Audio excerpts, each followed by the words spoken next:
आगे बढ़ते हैं। एक बड़ी खबर, रूस यूक्रेन युद्ध पर अमेरिकी राष्ट्रपति डोनाल्ड ट्रंप का बड़ा बयान। मैं राष्ट्रपति होता तो युद्ध नहीं होने देता, हम इस युद्ध को रोकना चाहते हैं, डोनाल्ड ट्रंप ने कहा। दोनों देशों ने हजारों सैनिक, आम नागरिक खो दिए हैं। तस्वीरें बहुत डरावनी हैं, चारों तरफ लाशें पड़ी हैं। रूस और यूक्रेन के बीच शांति समझौते को लेकर अमेरिका और रूस के अधिकारियों ने सऊदी अरब में एक बड़ी बैठक की, अहम बैठक की। रियाद में हुई इस बैठक में रूस की तरफ से विदेश मंत्री और राष्ट्रपति व्लादिमीर पुतिन के भी विदेश नीति सलाहकार शामिल हुए। अमेरिका की तरफ से भी डोनाल्ड ट्रंप के विदेश मंत्री, राष्ट्रीय सुरक्षा सलाहकार और पश्चिम एशिया के लिए डोनाल्ड ट्रंप के विशेष दूत स्टीव विटकॉफ बैठक में मौजूद रहे। इस बीच यूक्रेन में युद्ध खत्म करने को लेकर अमेरिका और रूस के बीच बातचीत पर अमेरिकी राष्ट्रपति डोनाल्ड ट्रंप का बयान सामने आया है।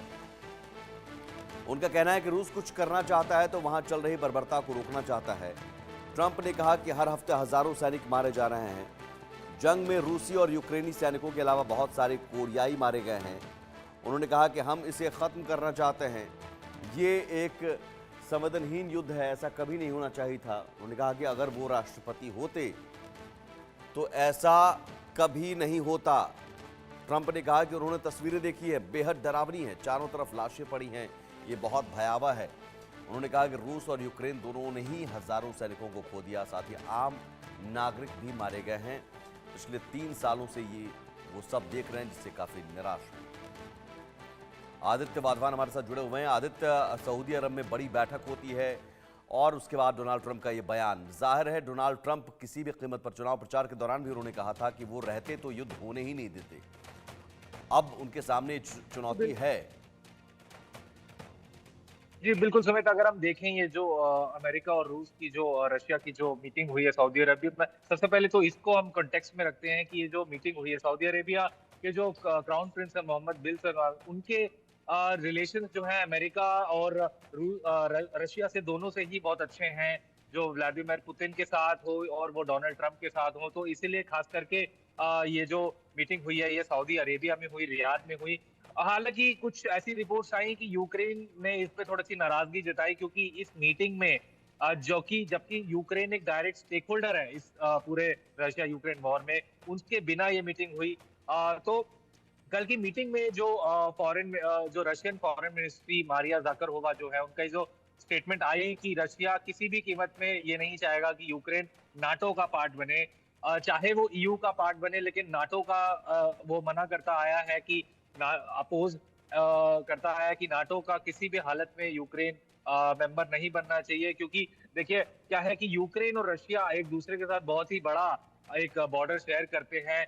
और ये अब हालांकि ये तो डोनाल्ड ट्रंप ने भी, ट्रंप एडमिनिस्ट्रेशन ने भी ये चीज मेंटेन करी कि हम यूक्रेन को नाटो में नहीं लेंगे। हमने जैसे पहले भी देखा, जैसे जैसे ये ट्रंप एडमिनिस्ट्रेशन आई, उन्होंने जो यूक्रेन को अपनी फॉरेन एड थी, जो मिसाइल और जो वेपन्स दे रही थी, उसको रोका, जो कि बाइडेन एडमिनिस्ट्रेशन उनको सप्लाई कर रही थी पिछले 4 साल से। लेकिन फिर भी ये असमंजस की बात है कि जब बाइडेन एडमिनिस्ट्रेशन 4 साल रही, उनकी जब सरकार रही अमेरिका में, तो भी ऐसा देखा गया कि उन्होंने यूक्रेन को, वो बोलते रहे हम आपको असला देंगे और मिसाइल देंगे अपने रशिया से अपने आप को रक्षा करने के लिए, बट फिर भी उन्होंने नाटो में उनको इंक्लूड नहीं करा, बाइडेन एडमिनिस्ट्रेशन ने भी। और डोनाल्ड ट्रंप जो प्रधानमंत्री हैं, जो करंट प्रधानमंत्री हैं अमेरिका के, उन्होंने बड़ी क्लियर बात बोली कि अगर वो होते तो ये युद्ध हो ही होता ही नहीं, क्योंकि वो नाटो की मेंबरशिप किसी भी कीमत पे यूक्रेन को नहीं देते। क्योंकि देखिए उसके ये रीजन भी है कि रशिया, नाटो एक पूरे विश्व की एक बहुत बड़ी आर्मी है, और किसी भी देश के बॉर्डर पर अगर दुनिया की सबसे बड़ी आर्मी अगर आ जाए, अगर हम जब ये बोलते हैं तो यूक्रेन अगर नाटो का पार्ट बन गया, तो इससे रशिया की एक सिक्योरिटी सिचुएशन पे भी एक बात आ सकती है। तो ये एक अहम बात थी। तो रशिया ने जो मीटिंग में जी, बात हुई दोनों ही साइड में। जी, लेकिन सवाल ये है कि क्या रूस उन शर्तों को छोड़ेगा या उन शर्तों को मानेगा? क्योंकि रूस हमेशा से कहता रहा है कि यूक्रेन पर जो उसने कब्जा की हुई है ज़मीनें, वो नहीं छोड़ेगा और नहीं चाहेगा कि नाटो में वो शामिल हो। जी, बिल्कुल ये तो रशिया ने पहले से ही मेंटेन करा हुआ है कि ये बिल्कुल नहीं, वो बिल्कुल नहीं चाहेगा कि यूक्रेन नाटो में शामिल हो, और वो तो किसी भी हालत में इस पे कॉम्प्रोमाइज़ करने के लिए तैयार नहीं है। तभी वो अभी तक भी यूक्रेन पे मिसाइल दाग रहे हैं, कभी ड्रोन से हमले कर रहे हैं, और फिर रिटेलिएशन में यूक्रेन भी रशिया की कुछ सिटीज़ में हमने देखा कि ड्रोन से अटैक कर रहा है, कभी मिसाइल से अटैक कर रहा है। अभी हाल ही में कुछ टाइम पहले ब्रिटिश के जो प्रधानमंत्री हैं कीर स्टारमर, उन्होंने भी ये बोला कि अगर जरूरत पड़ी तो हम अपनी सेना यूक्रेन के सपोर्ट में तैनात कर सकते हैं। जी सुमित। बिल्कुल, आप रहिए आदित्य हमारे साथ। यकीनन देखना होगा कि रूस और अमेरिका की भी जो बातचीत का दौर शुरू हुआ है वो क्या वाकई युद्ध को खत्म कर सकता है। आगे बढ़ते हैं। इस बीच एक बड़ी खबर, 6 इजरायली बंधक को फिर रिहा करेगा हमास। 22 फरवरी को हमास छोड़ेगा 6 इजरायली बंधक। कल 4 बंधकों के शव भी लौटाएगा हमास। अलग अलग चरणों में बंधकों को रिहा किया जाएगा, ये बड़ी खबर।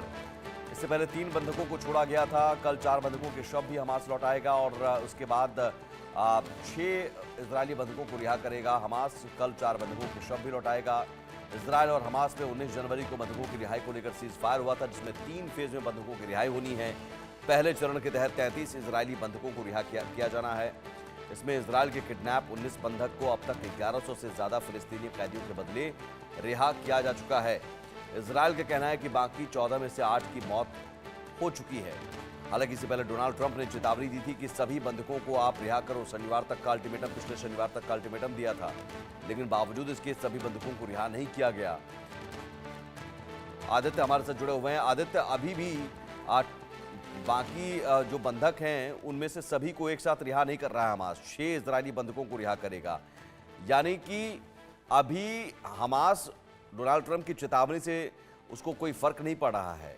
ट्रंप ने जबकि अल्टीमेटम दिया था कि आप सभी बंधकों को रिहा करो, नहीं तो हम नरक के द्वार खोल देंगे।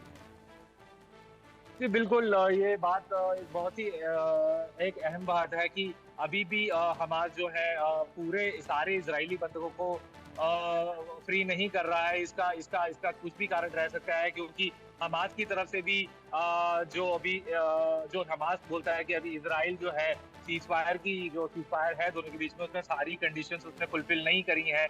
इसी वजह से वो कुछ बैचेस में बार बार उसको कर रहा है। हालांकि इजरायली अगर पीएम जो है बेंजामिन नेतन्याहू इस डिले की वजह से बहुत गुस्साए हुए हैं। उन्होंने बोला भी है कि हम सारा ये हमास का प्लान सारा हमास को और गाजा को लिटरली समाप्त करने के लिए अमेरिका के साथ अगर हमास को पूरे तरीके से उखाड़ फेंकने के लिए तत्पर है। अगर हमास ने इमीडिएटली सारे इजरायली बंधकों को जो है फ्री नहीं करा। हमने कुछ दिन पहले देखा, जो यूएस सेक्रेटरी ऑफ स्टेट है मार्को रूबियो, उन्होंने भी ये चीज बोली कि हमास को इमीडिएटली सारे इजरायली बंधकों को छोड़ना पड़ेगा, नहीं तो दिक्कत होगी। लेकिन उसके बाद भी ये जो तौर तरीके आजमा रहा है हमास, ये एक सोचने वाली बात है, क्यों ऐसा क्यों कर रहा है और इसके पीछे क्या वजह है। या फिर जो इजराइल का दावा है कि भाई बाकी जो 14 बंधक बचे हुए हैं उनमें से 8 की मौत हो चुकी है, उस बात को अब हमास छिपाने की कोशिश कर रहा है। उसने गलत आंकड़े ही पेश किए